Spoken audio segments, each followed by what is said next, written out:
Hello mga Beshuwap! Welcome to my vlog. Should I say welcome to my vlog? So today's video mga Beshuwap, we will celebrate the birthday of Uncle Nanding mga Beshuwap. So muna ako mga lutuan ko mga Beshuwap no. So muna na may black label din na side mga Beshuwap for the alak later. Well, busy ko din na side mga Beshuwap na so others ito mga Beshuwap. Nagluto po sa ilahang menu mga Beshuwap no. And ang uban po din mga Beshuwap sila nagsugba din ng baboy, nagsugba din yung kanang karni o kanang isda and of course kaning manok. So tara mga Beshuwap, magluto ta.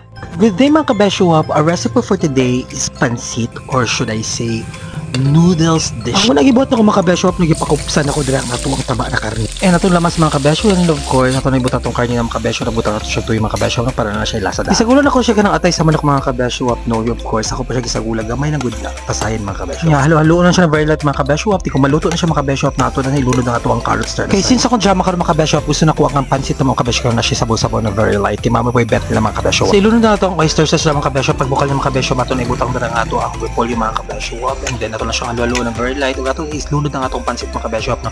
May isang tunga na akong giluto aron mga Beshuwap kay daghan kay may mga on karon mga Beshuwap. Kay birthday mo ko na ko landi karon mga Beshuwap. Butang po siya si Bestan mga Beshuwap kay mag-add na ko siya flavor mga Beshuwap no. And then after ni mga Beshuwap ato siya okay ato mag-event na ato ang mga panakot at mga Beshuwap na sago siya talaga. Then ayun na mga Beshuwap, so naluto na tong pansit mga Beshuwap no. Ibutan na to sa sudlan mga Beshuwap. Okay, later on mo salu-saluhan tanan mga Beshuwap. So this is my simple pancit recipe mga Beshuwap. Buhat ta og sinuglaw. Tawag siya sinuglaw mga Beshuwap kay sinugba na baboy o kinilaw. So mo to mga Beshuwap na slice na ko diri og ng pipino mga Beshuwap no. And of course isagulan po na ko siya diri og radish mga Beshuwap. So mas dami mo ang kinilaw mga Beshuwap kung daghan og kanang pipino og radish. Ambot lang po ako naman makarelate. So ako na pong gihiwa atong labas mga Beshuwap no. So drama na ko ang bumay mga Beshuwap. Means na nato siya ng very light mga Beshuwap og the same po sa ato ang luya mga Beshuwap. Alamas mga Beshuwap, pinuhon na siya mga Beshuwap para maapil atong kaon mga Beshuwap. So ato na i-prepare atong sinugbang baboy mga Beshuwap no. Ato na siyang iwahiwa og ginagmay mga Beshuwap. Kay mga to isagol nato later on sa atong kinilaw mga Beshuwap.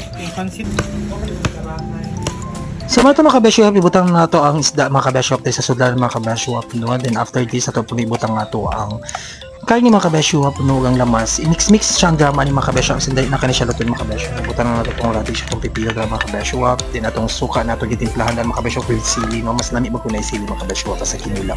So ay mga Beshuwap, mix lang. So manita na namang sudan ko mga Beshuwap na maraming salu-saluhan na mutanan na rin mga Beshuwap. It's a simple celebration ng mga Beshuwap no. Ang importante, maayo atong lawas so wapag kachuan. So ayun na mga Beshuwap, so prepare na ang tanan.